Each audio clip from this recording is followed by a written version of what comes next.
अस्सलामुअलैकुम नाज़रीन, आप देख रहे हैं प्रोग्राम फेस टू फेस और मैं हूं आपके साथ मनीज़ मोइन। दुनिया अभी मुकम्मल तौर पर संगदिल नहीं हुई। फ़लस्तीन में जारी सहूनी रियासत के मज़ालिम पर पूरी दुनिया से 400 अफराद पर मुश्तमिल समूह फ्लोटेला, जो कि बहरी जहाज़ों और कश्तियों पर मुहित है, निहत्ते फ़लस्तीनियों की इमदाद के लिए गज़ा के समंदर में मौजूद है। मगर इसराइल एक नवाला भी मजलूम और भूखे फ़लस्तीनियों के पास नहीं जाने दे रहा। पाकिस्तान से सेनेटर मुश्ताक भी उसी गिरोह में शामिल हैं। और हम इस सेगमेंट में ये भी बात करेंगे कि ट्रंप की जानिब से जो प्लान प्रपोज किया गया था उस पर कोई मस्बत पेशरफ्त हो सकती थी, मगर जब से उसमें कोई तब्दीली की गई नेतन्याहू की जानिब से तो वो मामला भी खटाई में पड़ता दिखाई दिया। जबकि इस पर भी बात करेंगे कि मैनचेस्टर में होने वाले वाक़े पर यह तासुर मिल रहा है कि यहूदियों और यूरोप के दरमियान एक मरतबा फिर से नफरत अंगेजी बढ़ती हुई दिखाई दे रही है। आखिर ये सूरत हाल किस जानिब जा रही है, इन तमाम तर मामलात पर बात करने के लिए मुझे प्रोग्राम में ज्वाइन कर रहे हैं जौहर सलीम साहब, जो कि साबिक सेक्रेटरी खारजा हैं। इसके अलावा शहजाद हुसैन भट्ट साहब, ब्यूरो चीफ पंजाब। प्रोग्राम में हमें शहर कायद कराची से सायरा बानो, जो कि सियासी रहनुमा हैं, ज्वाइन कर रही हैं। इसके अलावा सीनियर सहाफ़ी तज्ज़ियाकार मोहसिन बेग भी हमें प्रोग्राम में ज्वाइन करेंगे। लेकिन गुफ्तगू का आगाज़ मैं करना चाहूँगी जौहर सलीम साहब से, जो कि साबिक सेक्रेटरी खारजा हैं। जौहर साहब, आप मुझे बताएं, आप इस वक्त क्या देख रहे हैं? फ़लस्तीन का जो मामला है, तस्वुर ये किया जा रहा था कि जब अमरीकी सदर की जानिब से कुछ पॉइंट्स सामने रखे गए थे कि इसका हल निकाला जा सकता है, इसराइल को वहाँ से निकाला जा सकता है, अमन को रिस्टोर किया जा सकता है, लेकिन जब से उसमें नेतन्याहू ने एंट्री ली उसके बाद से ये मामला खटाई में पड़ता दिखाई दे रहा है। आप मुझे बताएं कि अब होगा क्या? क्या एजेंडा अचीव कर लिया जाएगा? क्या फ़लस्तीन में अमन रिस्टोर हो पाएगा?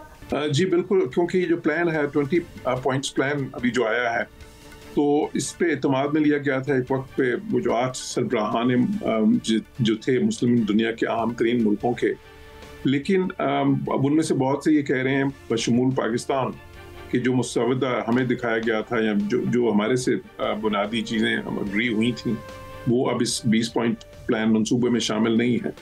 अच्छा, अब उसकी भी डिटेल्स तो नहीं आई, लेकिन मेरा जो अंदाज़ा है कि उनको एक एश्योरेंस दी गई होगी कि ये अगर ये जो है सारा 20 पॉइंट वाला मंसूबा अगर ये हमास एग्री कर जाती है इस पे और ये बात चलती है, तो वो फिर एक फ़लस्तीनी रियासत का जो क़याम है, जो सबसे बड़ा मुतालबा है वहाँ के ज़ाहिर फ़लस्तीनियों का, वो क़याम में आएगी। लेकिन और उसकी तरफ एक रास्ता होगा। लेकिन जब ये मंसूबा बाहर आया तो उसमें तो देखें, पहले जो 4-5 उसकी टर्म्स हैं वो तो टर्म्स ऑफ सरेंडर हैं बेसिकली हमास के लिए, कि हमास हथियार डाल दे, हमास जो है अपने जो भी उनके पास बाकी मांदा जो वो रह गए हैं हॉस्टेजेस या यरगमाली, वो सारे इजराइल के हवाले कर दे, जिंदा या मुर्दा, जो जिस हालत में भी हैं वो। और इसी तरह फिर वो जो है हथियार डालने के बाद फिर इजराइल के पास ये होगा हक कि जी उनको वो एमनेस्टी दे या ना दे। तो जो है इसी तरह की बाकी शकें हैं।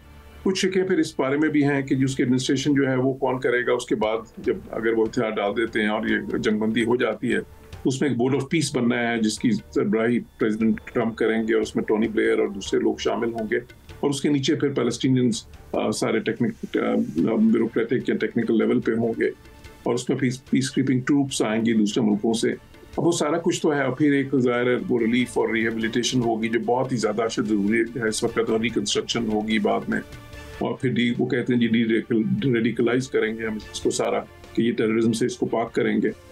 तो अब वो सारा जो मंसूबा है, जो उसके पॉइंट्स हैं, ज़ाहिर है ये बहुत क्लियरली इजराइल के पर्सपेक्टिव से जो है ना काफ़ी सारे ड्रॉ किए गए हैं। तो इसलिए हम देख रहे हैं कि हमास की तरफ से, और ये मैं अपने इंटरव्यूज में कह चुका हूँ कि मुझे समझ नहीं आ रही कि हमास इसको कैसे मानेगी, क्योंकि ये तो टर्म्स ऑफ सरेंडर हैं। वो इसके बाद तो उनकी सारी जो भी उनकी मलेशिया वो ख़त्म हो जाती है, और वो उसके बाद फिर अपनी जो अगर वो जो भी चाहते हैं उनका कॉज है उसको तो वो फिर कुछ भी काम नहीं कर सकते इसके बाद। तो अभी उनकी तरफ से कोई बयानात भी आ गए हैं जिसमें वही उसी तरफ इशारा है कि वो शायद इसको नहीं माने। अगर वो नहीं मानते तो ये प्लान तो उधर खत्म हो जाता है ना। इनिशियल प्लान तो कोई और था ना, लेकिन जब से उसको तब्दील किया गया है तो फिर ये मामला रुक गया है। लेकिन अगर इसको रीविजिट किया जाता है और इसे बिल्कुल उसी तरह बहाल किया जाए जैसे ये पहले था, तो फिर इसे कंसिडर किया जा सकता है, लेकिन इसके इम्कानात ना होने के बराबर हैं। शहजाद हुसैन भट्ट साहब भी हमारे साथ हैं, उन्हें भी शामिल गुफ्तगू करना है। भट्ट साहब, आप क्या देख रहे हैं? जहाँ हम बात कर रहे हैं फ़लस्तीन में इसराइल इसराइलियों की जानिब से ढाए जाने वाले मजालिम पर, वहीं ज़राए का ये कहना है कि यहूदियों को भी कुछ क्रिटिसिज्म का सामना करना पड़ रहा है, क्योंकि फ़लस्तीनी जो हैं वो बेमौत मारे जा रहे हैं, उनके ऊपर जो जुल्म बर्बरियत हो रहा है अब तो उसके ऊपर पूरी दुनिया यकजुबान हो गई है। ऐसे में जो इंसिडेंट पेश आया यूरोप और बरतानिया में, आप ये देखें कि सिनेगॉग में जो अनफॉर्चुनेट सा वाक़या पेश आया उसके ऊपर भी रिटेलिएट किया जा रहा है। कहा यह जा रहा है कि वो उनका एक इंतहाई अहम दिन था जिसके ऊपर वो अपनी इबादतगाह में मौजूद थे और उस दिन वहाँ पर ये कार्रवाई की जाती है जिसमें अनरेस्ट होता है। और मुझे ये बताएं कि आखिर ये जो दिन है इनका, यौम कपूर जिसे कहा जाता है, इसकी तारीख़ी हैसियत क्या है? देखिए मुनीज़े, बड़ा दिलचस्प सवाल किया है आपने। यौम कपूर के हवाले से अगर आप बात कर रही हैं तो ये बड़ा मुक़द्दस और अहम दिन यहूदी समझते हैं इस दिन को। जैसे हम मस्जिद में, हिंदू मंदिर में, ईसाई चर्च में, और यहूदी जो है वो सिनागॉग यानी यहूदियों की इबादत गाह यानी 25 घंटे का ये रोज़ा रखते हैं, सफ़ेद लिबास पहनते हैं, गुनाहों का इतराफ़ करते हैं। 60,000 फ़लस्तीनियों ने मार दिया है, लेकिन इस दिन ख़ुसूसी तौर पर ये मग़फ़रत की दुआ करते हैं और अल्लाह से तौबा इस्तग़फ़ार करते हैं। ये गुज़श्ता रोज़ जो आप बात कर रही हैं, ये वाक़या है सिनागॉग हेडन पार्क। ये मैनचेस्टर बरतानिया का जो इंग्लैंड के शहर मैनचेस्टर है, वहाँ पर ये हीटन पार्क के अंदर ये सारा वाक़या। तो एक गाड़ी आती है, गाड़ी आकर गाड़ी उनके ऊपर चढ़ती है और उसके बाद चाकू के वार से 2 अफराद कत्ल हो जाते हैं और कुछ अफराद जख्मी हो जाते हैं। अच्छा, मौके पर ही ये जो हमलावर है उसने बम बांधे हुए हैं। जब उसको चेक किया जाता है तो वो बम की बजाय खिलौने निकलते हैं और फिर वो खिलौनों वाली जैकेट ये उतार कर अपने पास रखते हैं। उसके बाद सिर्फ एक चाकू था जिससे 2 अफराद को कत्ल किया और बाद इन्होंने उसको शहीद कर दिया है। अब बात यह है कि पूरी दुनिया अगा लग गई है जी, रौले पे गए जी, बड़ा जुल्म हो गया, 2 अफराद जाब हो गए। अफसोस की बात है, लेकिन अफसोस की बात उस वक्त होगी जब नेतन्याहू जो कह रहा है कि ये दहशत गर्दी हुई है, वजीर आजम इंग्लैंड जो कह रहा है कि अब मैं तहफ़्फ़ुज़ मजीद बढ़ा दूंगा, अब मैं आपको तहफ़्फ़ुज़ दूंगा, अब ऐसा वाक़या नहीं होगा। बहुत अफसोसनाक वाक़या है, अफसोसनाक वाक़या है। वज़ीर आज़म बरतानिया नेतन्याहू भी अफसोस करे ना उन 60,000 अफराद का जो हमारे गज़ा में इन्होंने शहीद कर दिए हैं। हम भी 2 अफराद का अफसोस ज़रूर करेंगे। वैसे अगर शोर मचाते जाए, असल में मुनीज़े आखिरी 2 बातें सिर्फ मैं वाइंड अप करता हूं। एक्शन का रिएक्शन होता है हमेशा, जहां भी एक्शन होगा वहां रिएक्शन होगी और पूरी दुनिया अफसोस कर रही है।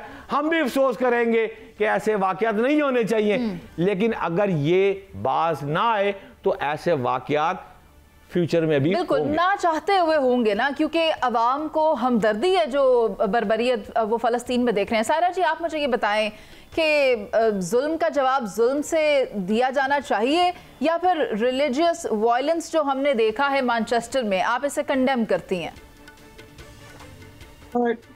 सब बातें सही हैं, मैं कुछ भी अल्फाज मैं नहीं कहना चाहती। तो जो वो अभी जो बात चल रही थी कि जो वहां पर जो मासूम बच्चों का कत्ल किया है, वो लगता है इनके पास भी स्क्रिप्ट राइटर नहीं है।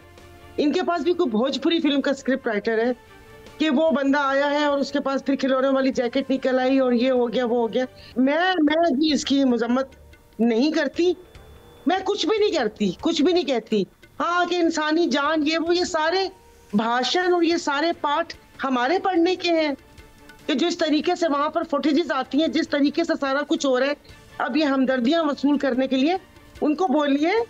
उनको मैं कहना चाहती हूँ कि अगर ये कहते ना कि जिस तरह पूरी दुनिया में इनके खिलाफ नफरत की लहर चली हुई है, तो लोग समझते हैं किसी ने मुखालिफ ने इनकी इबादत गाह पे हमला नहीं किया। अगर कोई उसमें इबादत गाह में हमला करता तो बहुत जानी नुकसान होता, लेकिन जो गजा में वो कर रहे हैं उससे कम नहीं होता।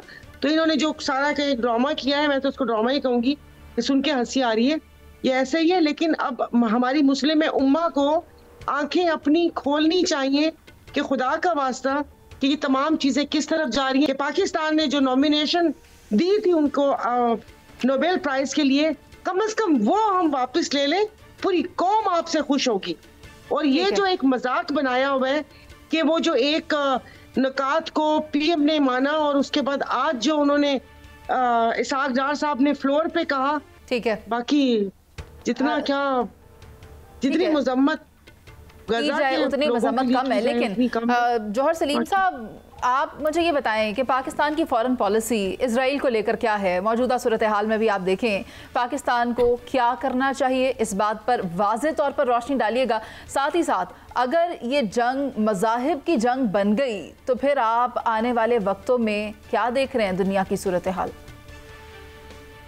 जी, सबसे पहले तो पाकिस्तान की जो फॉरेन पॉलिसी है, हमारी जो खारजा पॉलिसी है और इस इशू पे, वो बहुत ही वाज़े है और बहुत लॉन्ग स्टैंडिंग है। दहाइयों से ये एक बड़ी कंसिस्टेंट पॉलिसी है और वो ये है कि जो इस मसले का जो हल है वो टू स्टेट सोल्यूशन है और फ़लस्तीनियों को उनकी एक आज़ाद रियासत जो सी है वो मिलनी चाहिए।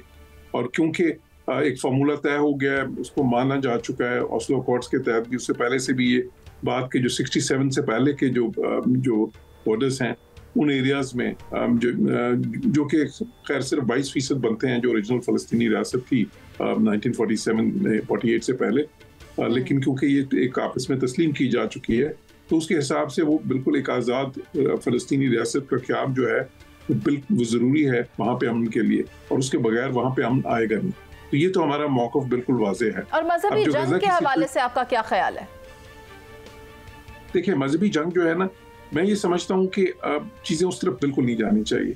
देखें, दहशतगर्दी दुनिया में कहीं भी होती है, वो दहशतगर्दी जो है पाकिस्तान तो हमेशा उसकी मजम्मत करता है कि वो कहते हैं ना, हमारी तो पॉलिसी है कि किसी फॉर्म में हो, किसी मैनिफेस्टेशन में हो, हम दहशतगर्दी के खिलाफ रहे हैं, हम उसके विक्टिम भी रहे हैं दुनिया में सबसे बड़े, तो हम तो कभी भी उसके हक में बात नहीं करेंगे। और हम कभी भी ये नहीं चाहेंगे कि हम तो उसके भी खिलाफ हैं। इस्लामोफोबिया जो हो रहा है यूरोप में इस वक्त या अमेरिका में, उसके भी खिलाफ हैं। हम इस चीज़ के भी खिलाफ हैं कि दूसरे मज़ाहब के खिलाफ भी उनकी जो मुक़द्दस इबादत गाहें हैं उन पर भी हमले हों। हम तो ये चाहते हैं कि मजहबी रज़ादारी बढ़े जो है ना, और मजहबी बुनियादों पे किसी किस्म की नफरत नहीं होनी चाहिए। आपका पॉइंट आ गया और उसी नफरत के नताइज हम देख रहे हैं और मैनचेस्टर में भी कुछ इसी नफरत जो नताइज हैं वो हमने देखे हैं। लेकिन इस फेल को कंडेम किया जा रहा है। फ़लस्तीन में जारी इसराइली मज़ालिम का ये नतीजा है जो यौम कपूर पर हमला किया गया, लेकिन ये होना नहीं चाहिए। आपका बहुत शुक्रिया कि आपने हमारे प्रोग्राम में वक्त दिया। अभी एक ब्रेक पर चलते हैं, जिसके बाद वापस आएंगे और बात करेंगे समूह स्वटेला के हवाले से कि उसकी ताज़ा तरीन सूरत हाल क्या है, वो कश्तियाँ अब कहाँ पर मौजूद हैं और कब तक ये एक्सपेक्ट किया जा रहा है कि जो लोग उनमें सवार हैं वो वापस पहुंच जाएंगे। अभी एक ब्रेक, वापस आएंगे, आप साथ रहिए।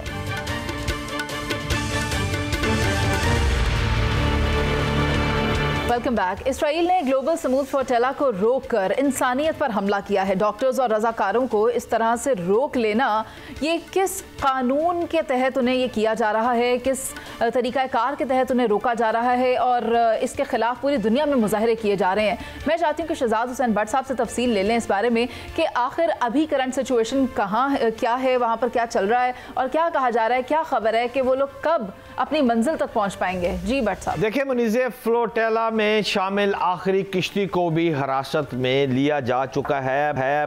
बुध से अब तक इसराइली फौज ने 43 किश्तियों को कब्जे में ले चुकी है।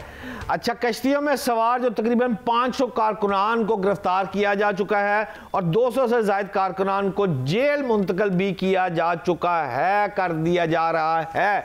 मैं आपको सिर्फ ये कहना चाहता हूँ कि ये जो किश्तियाँ लेके जा रहा था, इसमें मिसाइल थे, इसमें ड्रोन थे, इसलिए मोदी के लिए और नेतन्याहू के लिए कुछ खाने की चीज़ें थी। हमारे भाइयों के लिए खुराक, सिर्फ खुराक। यानी कि ये क्लियर हो गया है, किश्तियों को पकड़ने से, इस काम करने से नेतन्याहू ये चाहता है कि गजा में जो अफराद हैं वो या तो मेरे बम्बों से मर जाएं, मेरे मिसाइलों से मर जाएं या भूख से मर जाएं। आप अगर थोड़ा सा याद कर लेना, 30 साल कबल भी यहूदियों ने ऐसा ही किया। 1992 से लेकर 1995 की तारीख मुनीज़े आप पढ़ ले, जिसमें 3 लाख मुसलमानों को शहीद किया गया। और कब नहीं मारा इन्होंने। अब गजा में है, उस वक्त भी आपने 3 लाख अफराद को मारा। आज आप 60,000 अफराद गजा में फलस्तीनियों को शहीद कर चुके हैं। ये जो सूरत हाल है मुनीज़े, हमें अपने जो बच्चे हैं इनको बताना है, इनको सिखाना है। ये जो तारीख है ना, ये तारीख की कहानियां बच्चों को सुलाने के लिए नहीं है, ये तारीख की कहानियां मर्दों को जगाने के लिए सुनाई जाती है।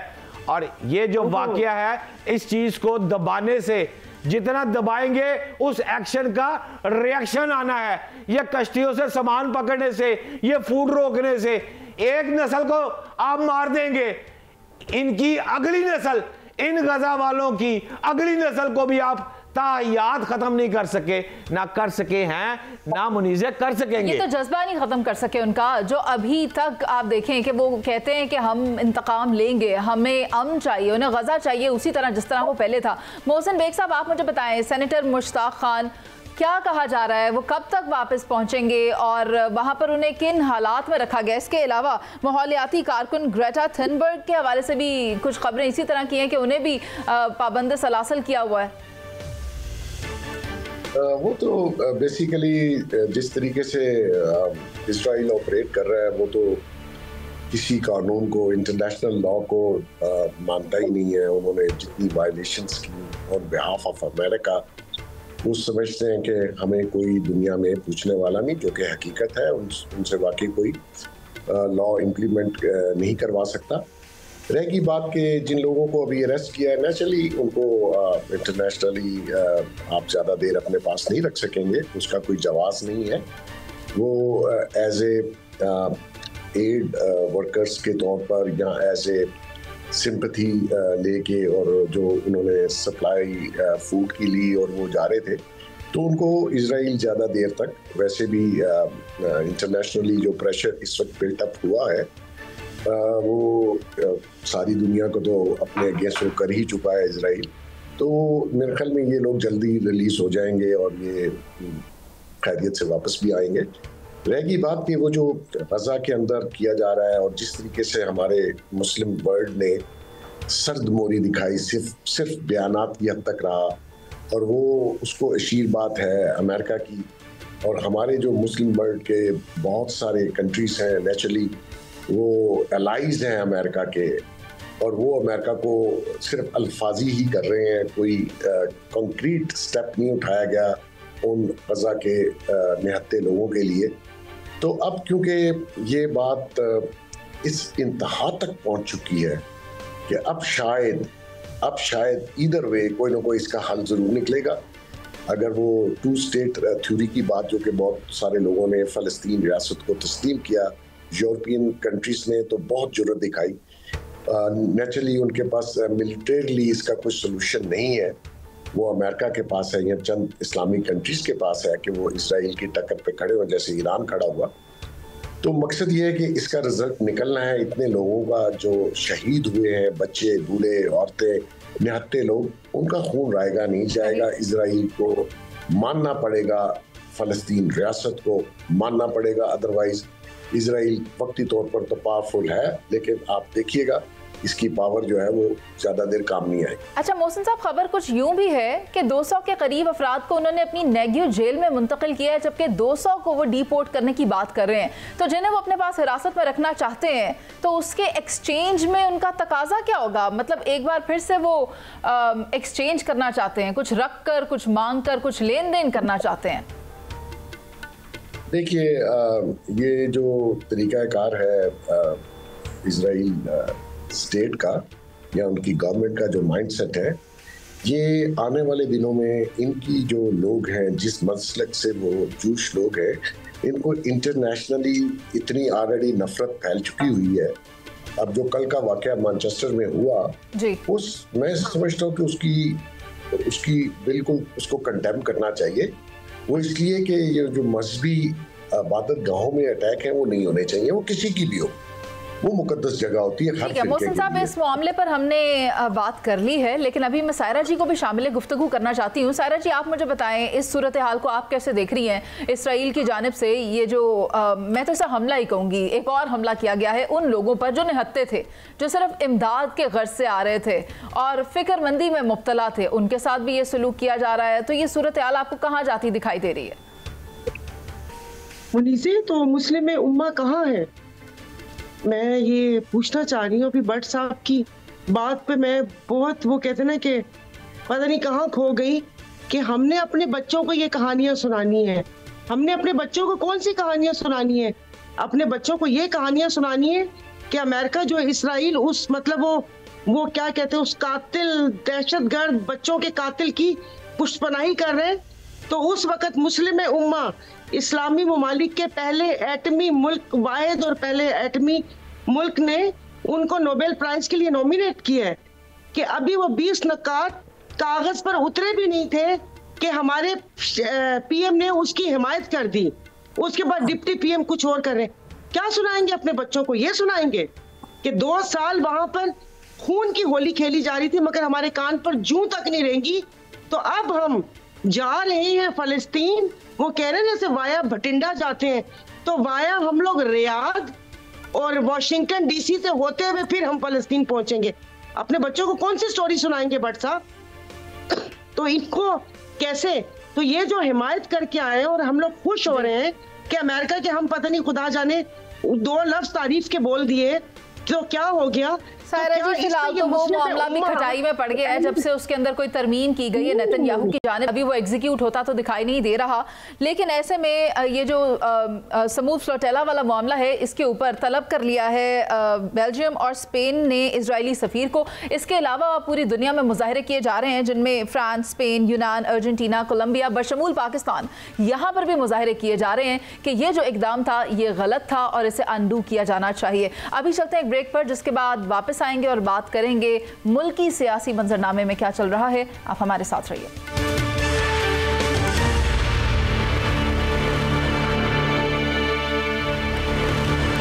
वेलकम बैक नाजरीन। सियासी गहमा गहमी अपने अरूज पर है और मरियम नवाज ने एक बार फिर माफ़ी मांगने से इनकार करते हुए मुखालिफिन पर तनकीदी नश्तर बरसा दी है, जबकि दूसरी जानब मरियम नवाज के बयान की मुखालफत में पाकिस्तान पीपल्स पार्टी ने कौमी असम्बली से वॉकआउट भी कर दिया।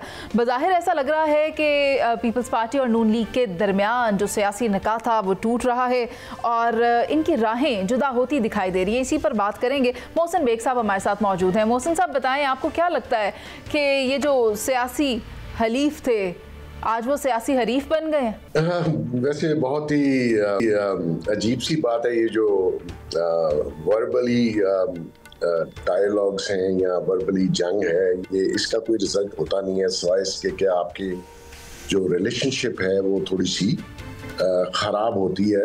और फेडरल लेवल पे नेचुरली पीपल्स पार्टी ने यहाँ तक पहुँचने में मुस्लिम लीग नून के साथ जो एफर्ट्स किए और बाकी पार्टियों के साथ, और फिर ये पीडीएम की गवर्नमेंट बनी और आज इनकी अपनी अपनी गवर्नमेंट से हैं प्रोविंसेस में और फेडरल में।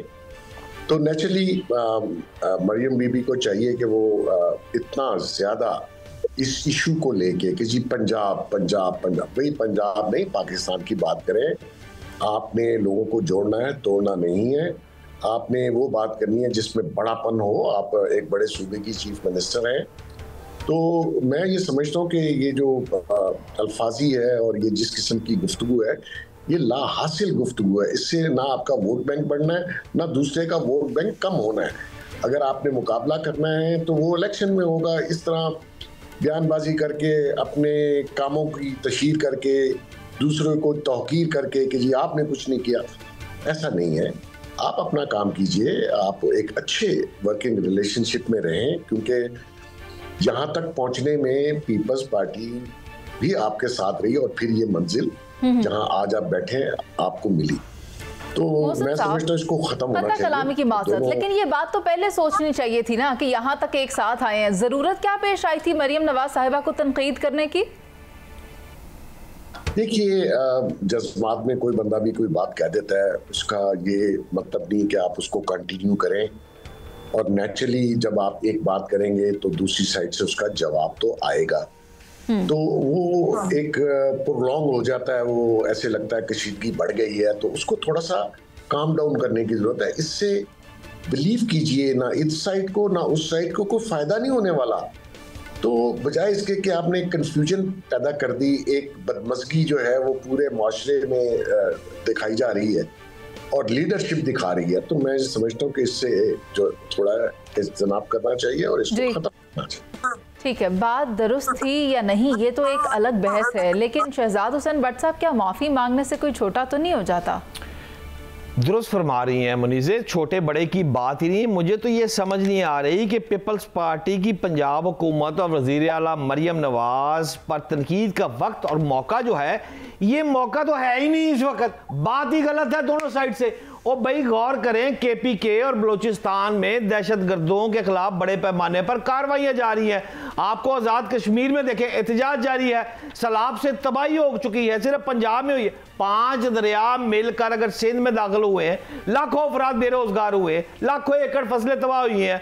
तो इस मौके पर पीपल्स पार्टी को चाहिए पंजाब की बजाय सिंध और सिंधियों के मसाइल पर तवज्जो दे। कराची का मानसून के बाद बुरा हाल है, MQM और जमात इस्लामी सरापा एहतजाज है। सिंध हुकूमत के सोलर प्रोग्राम जो है उस पर अरबों रुपए की बदनवानियां सामने आई हैं।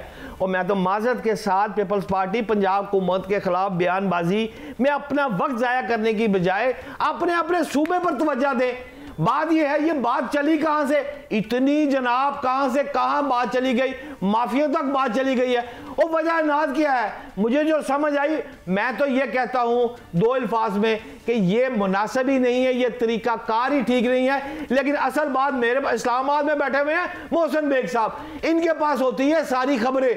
ये क्या बेनजीर इनकम सपोर्ट जो काट रहा है उसकी लड़ाई है या कोई सूबों की लड़ाई है, या फिर मोहसिन बेग साहब हमें यह समझा दें कि क्या आप समझ देख रहे हैं कि असल लड़ाई क्या है, या फिर आप कारकर्दगी में देख रहे हैं कि पंजाब ऊपर जा रहा है, सिंध नीचे रह गया, ये वजह है लड़ाई की? प्लीज हमें भी कोई रहनुमाई फरमाएं। बहुत शुक्रिया शहजाद साहब। बेसिकली तो कोई पीछे नहीं रहा। नेचुरली हर शख्स अपने मीन्स और वसाइल के अंदर जो है वो डेवलपमेंट के काम करता है। सिंध के पास जितने वसाइल हैं, पंजाब के पास उससे ज़्यादा, बहुत ज़्यादा वसाइल। पंजाब में जो बल्दियाती फंड है और बल्दियाती अदारे हैं नहीं, उसका शहजाद साहब हज़ारों अरब रुपए में बजट है साल का। 42 डिस्ट्रिक्ट का बजट जो है वो CM साहिबा इस्तेमाल करती हैं, जहाँ मर्जी खर्च कर दें, कोई ऑडिट नहीं है, पूछने वाला नहीं है। मकसद ये नहीं है कि हमने किसको नीचा दिखाना है और किसको, देखें मैं तो अब उस पे भी नहीं आता कि जी वोटर बताएगा कि किसने अच्छा काम किया। वोटर को तो अब आप हिस्ट्री में आने वाले दिनों में भूल जाए। वो जो वोट को इज्जत देनी थी वो आपने इस इलेक्शन में देख ली होगी। तो मकसद ये है कि आप वो लड़ाई ना लड़े जिसका कोई रिजल्ट नहीं निकलेगा। अगर मुझे कोई बुरा कहेगा तो मैं उसके जवाब में उसको हार तो पहनाऊंगा नहीं, तो नेचुरली वहां से भी आपके खिलाफ एक ऐसी ही गुफ्तगू आएगी। तो उससे बचना चाहिए आपको। आप एक मैच्योर पॉलिटिशियन के तौर पे मरियम बीबी आई हैं और आगे सफर जरा लंबा है। अगर वो समझती हैं कि मैं पंजाब की बात करके कोई वोट ले लूंगी तो वो तो ना पहले कोई इज्जत मिली ना फ्यूचर में। तो मकसद ये है कि इससे इज्तनाब करें। पीपल्स पार्टी आपके साथ चली है, ठीक है, हो सकता है उस साइड से भी कुछ गलती हुई हो, लेकिन ये बात है कमरे के अंदर बैठ के हल करने वाली। 4 लोग बैठे कि भाई आपने ये बात की, आपने मतलब कोई इशू ही नहीं है। तो ये इस तरह करके अपना कद बड़ा करना, इससे कद बड़ा नहीं होता, इससे कद छोटा होता है। आपकी गुफ्तगू से आपकी पर्सनैलिटी का लोग अंदाजा लगा लेते हैं। एग्जैक्टली लेकिन मोहसिन साहब बात यह है कि पंजाब में भी कई लोग BISP के थ्रू कतारों में लंबी लंबी लगकर 4-4, 5-5 घंटे ज़मीन पर बैठकर इंतज़ार करते हैं कि कब उन्हें भी वहाँ से रकम मिलेगी। तो अल्टीमेट काम तो आवाम की खिदमत करना है, फिर वो चाहे ये किसी भी तरीके से करें। सायरा जी क्योंकि सिंध से हैं, तो मैं चाहती हूँ सायरा जी इस बात पर रोशनी डालें। सायरा जी, आपको भी लगता है कि कहीं कोई ज़्यादती हुई है, कोई गलत बात की गई है? देखिए, ज्यादती तो सिंध वासियों के साथ या सिंध उसके लिए हुई है। अब आपने देखा होगा कि किस तरीके से एक सहाफी ने, ये कहते हैं ना कि ये आग भड़काई है, उन्होंने सिंध के लिए, सिंध के लोगों के लिए कौन से अल्फाज इस्तेमाल किए। और फिर मजे की बात ये है कि CM साहिबा ने उनको उस तमाम बातों को ऑन करके और उनके साथ इज़हारे यकजहती का भी उन्होंने इजहार किया है। उनकी ट्वीट आई है और उनके जितनी भी जो खवातीन मुशीर आस पास हैं। तो देखिए, ये होना नहीं चाहिए। हमारे क्या कहते हैं वतन अजीज में दो चीजें बिल्कुल तैयार पड़ी हुई होती हैं, जैसे आपके घर में कोई शामी कबाब या रोल फ्रिज में रेडी होते हैं मेहमानों को सर्व करने के लिए, एक सूबाई लसानियत और एक ये मजहबी जो असबियत और ये जो झगड़े हैं ये सारे होते हैं। तो ये देखिए नहीं होना चाहिए। जैसे अभी मोहसिन साहब ने बोला कि वो एक सूबे की वजीर आला है, मतलब अगर आपसे कोई सवाल कर रहा है या पूछ रहे हैं, बजाय कि आप तहम्मुल से जवाब दें, आप धमकियां लगा रहे हैं कि उंगलियां तोड़ दूंगी, मुंह तोड़ दूंगी, ऐसे थोड़ी होता है।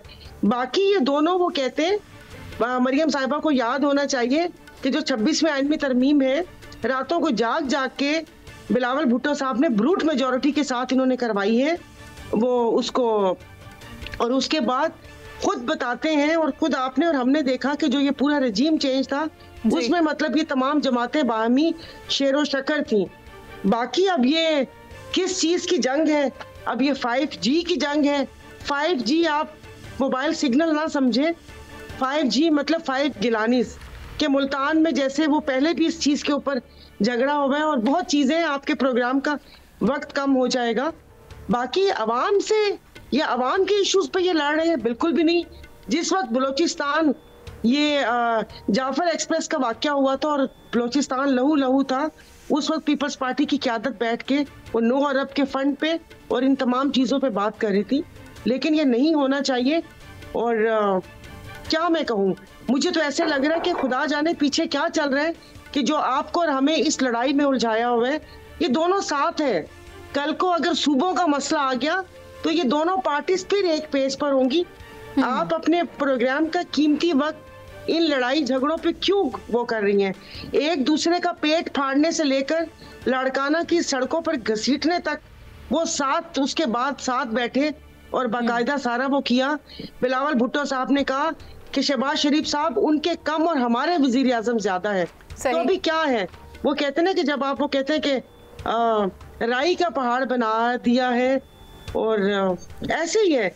मुनीसे मैं क्या कहूँ, बाकी अगर आप बेनज़ीर इनकम सपोर्ट की बात है या उस पर, तो वो फिर आप मुझे बीच में से कट कर देंगी, प्रोग्राम का वक्त कम हो जाएगा। चलें ठीक है सारा जी, आपने अपना पॉइंट शेयर कर लिया है। मैं चाहती हूँ मोहसिन साहब आप मुझे इस बात पर रोशनी डाल दें, ये एमएल वली साहब वाला मामला क्या चल रहा है, उनको लेकर काफ़ी ज़्यादा बहस की जा रही है। दूसरा, जहाँ बात है मरियम नवाज साहिबा की और बिलावल की, क्या ये कोई पर्सनैलिटी क्लैश दिखाई देता है आपको? और फिर वो पाकिस्तानियत वाला फैक्टर कहाँ गया? हम सूबों की बहस में उलझ गए हैं। पाकिस्तान को जो आज अल्लाह ने एक अरूज दिया, आपके इंटरनेशनल जो कंट्रीज आपको जिस तरीके से रिस्पेक्ट दे रहे हैं, आपको शायद वो रास नहीं आ रही, आपको हजम नहीं हो रही।